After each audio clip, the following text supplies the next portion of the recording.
جنگ لڑی افغانستان میں، پاکستان نے 9/11 کے بعد بھی جنگ لڑی، امریکہ کا اتحادی، اور اس کے بعد مورد الزام بھی ہم، انہوں نے صحیح دھو کے، وہ رپیٹ کرنے کی ضرورت نہیں ہے، بہت کھل کے انہوں نے تنقید بھی کی، دکھایا بھی، اور امریکی عوام کو بھی بتایا، امریکی میڈیا کو بھی بتایا کہ پاکستان کو مورد الزام مت ٹھہرائیں اور اپنے گریبان میں جھانکیں تو آپ کو اپنی شکست اور اپنی ساری خامیاں نظر آ جائیں گی۔ برطانیہ کو خاص طور پہ، برطانیہ کو انہوں نے لٹیرے کہا ہے، اور انہوں نے کہا ہے کہ ہمارے جتنے بھی کرپشن کے پیسے یہاں سے لوٹ کر لے جاتے ہیں اور لے جا کر وہاں پہ وہ محفوظ جنت، سیف ہیونز بنے ہوئے ہیں، سارے کرپٹ اور منی لانڈرنگ اور بالکل برائبری کے پیسے جو ہیں وہ سارے جو ہمارے حکمران ہیں وہ یہاں سے اٹھتے ہیں، حکمران بھی، پولیٹیکل اشرافیہ بھی، دوسرے اشرافیہ بھی، وہ لے کے جاتے ہیں برطانیہ میں، اور وہ وہاں پہ کوئی نہیں پوچھتا ان کو، آف شور کمپنیز بناتے ہیں، اور بنیادی طور پہ یہ ترقی پذیر ملک کے غریب عوام کا پیسہ ہے جس پہ آپ لوگ معیشت چلا رہے ہیں۔ یہ انہوں نے برطانیہ کو سنایا۔ ایسٹ انڈیا کمپنی کی مثال دی کہ جیسے ایسٹ انڈیا کمپنی ماضی میں لٹیروں کی طرح آئی اور لوٹ کے یہاں سے چلی گئی، اسی طرح اب بھی یہ سب کچھ لوٹا ہوا مال برطانیہ میں اور یورپ میں پایا جاتا ہے۔ تو انہوں نے ان کو بھی چہرہ دکھایا، مودی کو انہوں نے چہرہ دکھایا، انڈیا کو دکھایا، اور خاص طور پہ جو قتل عام کیا جا رہا ہے مسلمانوں کا، کشمیریوں کا، اس کے بارے میں انہوں نے واضح طور پہ بتایا۔ تو کہنے کا مطلب یہ ہے کہ انہوں نے اسلام آباد میں بیٹھ کے بہترین لڑائی لڑی، اور وزیر اعظم پاکستان نے، وزیر اعظم پاکستان ہونے کا حق ادا کیا عمران خان نے۔ اور اگلی بات یہ بتا دوں کہ یہ تقریر جو ہے یہ پاکستان کی اس وقت سول ملٹری لیڈرشپ کی متفقہ آواز تھی، اور یہ تقریر باقاعدہ طور پہ ڈسکس ہونے کے بعد یہ طے ہوا کہ یہ تقریر پاکستان کی طرف سے جائے گی، اس میں سب کا آؤٹ پٹ شامل ہے۔ اگلی بات یہ بھی بتا دوں کہ سب کا آؤٹ پٹ شامل ہے۔ ماضی میں کیا ہوتا تھا؟ ماضی میں دفتر خارجہ اپنا ان پٹ دیتا تھا، ہمارے اسٹیبلشمنٹ ہمارے اپنا ان پٹ دیتے تھے، سیکورٹی فورسز کے ادارے اپنا ان پٹ دیتے تھے کہ یہ مسائل ہیں، یہ ہمارے انوالومنٹ ہو رہی ہے، باہر سے یہ ہو رہا ہے، وہ سب کچھ۔ لیکن آگے جا کے ہمارے حکمران ماضی کے، وہ کیا کہنا چاہیے، بالکل ان کی زبانیں بند ہو جاتی تھیں اور وہ سارا کاٹ دیا جاتا تھا۔ لہٰذا پھر اسلاموفوبیا کے بارے میں، خاص طور پہ جو اسلام کے ساتھ دشمنی کی جا رہی ہے، وہ جو نفرت پھیلائی جا رہی ہے، وہ یہ ساری چیزیں بتائی گئیں۔ وزیر اعظم عمران خان نے اس کا حق ادا کیا۔ دوسری جانب، کیونکہ اس میں بڑی تنقید ہو رہی تھی، جو میں آپ کو بار بار کہہ رہا ہوں کہ تنقید ہو رہی تھی کہ جناب وزیر اعظم عمران خان کیوں نہیں گئے، ان کو جانا چاہیے تھا، ان کی وہاں پہ ملاقاتیں، اصل میں وہ کہہ رہے ہیں ملاقاتیں طے نہیں ہو رہی، پریزیڈنٹ بائیڈن کا فون نہیں آ رہا، تو نہیں آ رہا تو ظاہر ہے اچھا ہی ہے، نہیں آ رہا، اور ملاقات نہیں ہو رہی تو اچھی بات ہے کہ نہیں ہو رہی۔ اس کی وجہ ہے کہ جو ان کی ڈیمانڈ لسٹ ہے وہ پوری نہیں ہو رہی، پاکستان ان کی فرمائشیں پوری نہیں کر رہا، اور پاکستان ڈو مور والا صفحہ پھاڑ چکا ہے اس وقت۔ پاکستان اس پوزیشن میں الحمدللہ کہ ڈو مور کا صفحہ پھاڑ چکا ہے وہ۔ لہٰذا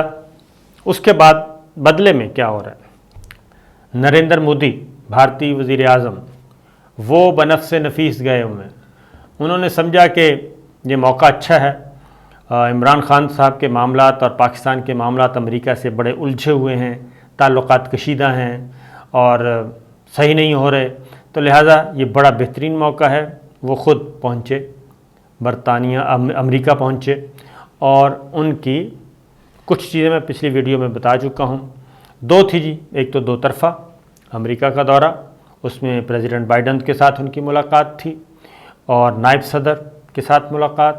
کملا ہارس کے ساتھ، اور اس کے بعد ایک تھا جی کوڈ کا اجلاس، جس میں امریکہ ہے، آسٹریلیا ہے، جاپان ہے اور انڈیا ہے، یہ دو میٹنگ تھی۔ تیسرا اقوام متحدہ میں انہوں نے خطاب فرمانا تھا۔ تو صورتحال یہ ہے کہ نریندر مودی کے جانے پہ جو کچھ سکھ کر رہے ہیں، کشمیری کر رہے ہیں، دلت کر رہے ہیں، یعنی کہ انڈیا کی جو اقلیتیں وہاں پہ جو کچھ کر رہی ہیں وہ ہمارے سب کے سامنے ہے، اور ایک قاتل کے طور پہ ان کا استقبال کیا جا رہا ہے، اور قاتل کے طور پہ وہاں پہ احتجاجی مظاہرے ہوئے ہیں، قتل عام کرنے والے ایک بچر کے طور پہ ان کا ہو رہا ہے استقبال۔ لیکن وہ جہاں بھی جاتے ہیں یہ سلسلہ شروع ہو جاتا ہے۔ لیکن ہوا یہ کہ ان کی ایک ملاقات ہوئی کملا ہیرس کے ساتھ جو نائب صدر ہیں امریکہ کی، اور ان کے ساتھ ملاقات کے بعد نریندر مودی نے کچھ 40 ٹویٹ کیے، انڈینز نے، نریندر مودی نے 40 ٹویٹ کیے، لیکن ہیرس کے طرف سے ایک بھی ٹویٹ نہیں آیا، اور ان کو بڑا بڑھا چڑھا کر پیش کیا گیا۔ لیکن اس کے بعد پریزیڈنٹ بائیڈن سے ملاقات ہوئی، اور وزیر اعظم نریندر مودی کی پریزیڈنٹ بائیڈن سے، اور اس ملاقات میں جب ملاقات ہو رہی تھی تو باہر وائٹ ہاؤس میں جو کچھ ہو رہا تھا اوول آفس میں، اوول آفس کے باہر وہ پوری دنیا دیکھ رہی تھی۔ لیکن اس میں ایک چیز مانگنے گئے تھے نریندر مودی، 3 چیزیں مانگی ہیں، تینوں سے ان کو ہو گیا جواب۔ پہلا انہوں نے یہ مانگا کہ جی ہمیں آپ آکس میں شامل کریں، یعنی جو اتحاد بنا ہے امریکہ، آسٹریلیا اور برطانیہ کا، اس میں ہمیں شامل کریں۔ اس پہ صاف طور پہ پریزیڈنٹ بائیڈن نے انکار کر دیا۔ یہ میں بتاؤں گا کہ انکار کیوں کیا۔ ان کو انکار ہو گیا اور وہاں سے نکل گئے، لہٰذا یہ پہلا مطالبہ تھا جو ان کا کیا گیا۔ آکس ایک امپورٹنٹ الائنس ہے، اور یہ ایک اسٹریٹجک اتحاد بنا ہے 3 ملکوں کا، لیکن اس میں ان کو شامل نہیں کیا گیا۔ نریندر مودی کا دوسرا مطالبہ جو تھا وہ تھا افغانستان کے معاملے میں ہماری مدد کی جائے،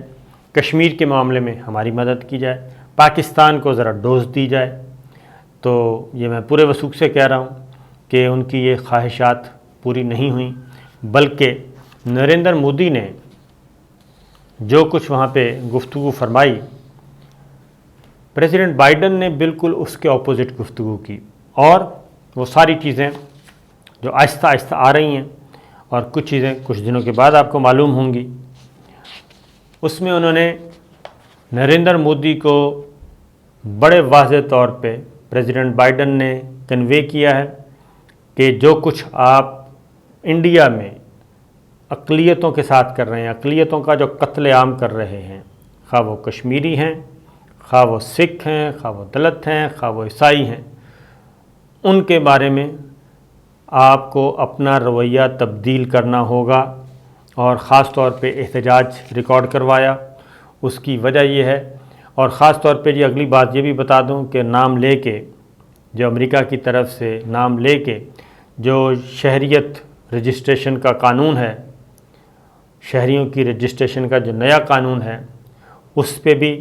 امریکہ نے اپنے تحفظات کا اظہار کیا ہے۔ اقلیتوں کے ساتھ جو کچھ ہو رہا ہے اس پہ تحفظات کا اظہار کیا ہے۔ مقبوضہ کشمیر میں انسانی حقوق کی خلاف ورزیاں، اس پہ اپنے تحفظات کا اظہار کیا ہے، اور نریندر مودی نے بڑے ہی منجھے ہوئے ایک سفارتکار کے طور پہ انہوں نے نریندر مودی کو گاندھی کا جو فلسفہ ہے وہ پڑھ کر سنایا، اور گاندھی کا فلسفہ عدم تشدد، احترام اور برداشت، یہ ان کا ایک گو کہ وہ بھی عمل نہیں کرتے تھے، لیکن وہ ایک انہوں نے بنایا ہوا تھا کہ جی ہم اس پہ قائم ہیں، عدم تشدد کی پالیسی پہ قائم ہیں، ایک دوسرے کا احترام کرتے ہیں، تمام قومیتوں کا، تمام مذہب کا احترام کرتے ہیں، برداشت کرتے ہیں ایک دوسرے کو۔ تو یہ بات انہوں نے کہی، اور انہوں نے گاندھی کے فلسفے پر کہتے ہیں کہ باقاعدہ طور پہ لیکچر دیا نریندر مودی کو، اور نریندر مودی کو اس کا جو انتہائی بھیانک چہرہ ہے وہ دکھایا، گاندھی کے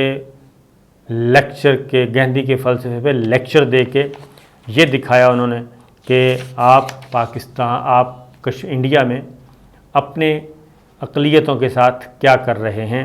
اس کی وجہ یہ ہے کہ اس وقت جو انڈیا ہے جی وہ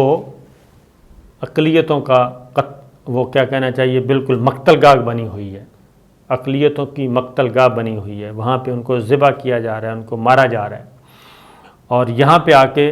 وزیر اعظم عمران خان اور پریزیڈنٹ بائیڈن کی سوچ، پاکستان اور امریکہ کی سوچ ایک ہے۔ ہیومن رائٹس کا معاملہ اس وقت بہت زیادہ اٹھایا جا رہا ہے، اور جو کچھ ہیرس نے یقین دہانیاں کروائی تھیں نائب صدر نے، جو نریندر مودی کی ان کے ساتھ طویل نشست ہوئی تھی، اس سارے کے سارا کو ملیا میٹ کر دیا پریزیڈنٹ بائیڈن نے۔ تو اگر آپ یہ کہیں کہ وزیر اعظم عمران خان نے امریکہ کا دورہ کیے بغیر یہ سفارتی جنگ جیتی ہے تو اس میں کوئی غلط نہیں ہوگا، اور نریندر مودی وہاں جا کے بھی ہار گئے اور ان کا ہو گیا کریا کرم، اس میں بھی 100% حقیقت ہے، کیونکہ جو کچھ لینے گئے تھے نریندر مودی وہ ان کو نہیں ملا، اور یہی کام وزیر خارجہ Shah Mahmood Qureshi sideline meeting میں وہاں پہ کر رہے ہیں، اور ہر کسی کو بتا رہے ہیں، اور واضح طور پہ وہاں پہ جو انٹرویو دے رہے ہیں وہ بتا رہے ہیں کہ ہم کچھ لینے نہیں آئے، ہم صرف بتانے آئے ہیں، اور اگر ہماری کہی ہوئی باتوں پہ عمل کریں گے تو سکون ملے گا، ادروائز فساد ہی فساد ہوگا، اور پاکستان اب ماضی والا پاکستان نہیں کہ جو چاہے آئے اور اس کو کھا پی جائے۔ تو یہ ہے جناب صورتحال۔ پاکستان الحمدللہ بہترین پوزیشن میں ہے اور بہترین پوزیشن میں رہے گا، اور انڈیا وہاں جا کے بھی اس کو کچھ حاصل نہیں ہوا، اور امریکہ میں انڈیا کو اس وقت مشکوک نگاہوں سے دیکھا جا رہا ہے۔ اور باقی رہا کواد کا میٹنگ تو وہ نشستن گفتن برخاستن، اس کے علاوہ کچھ نہیں۔ اجازت دیجیے، اللہ حافظ۔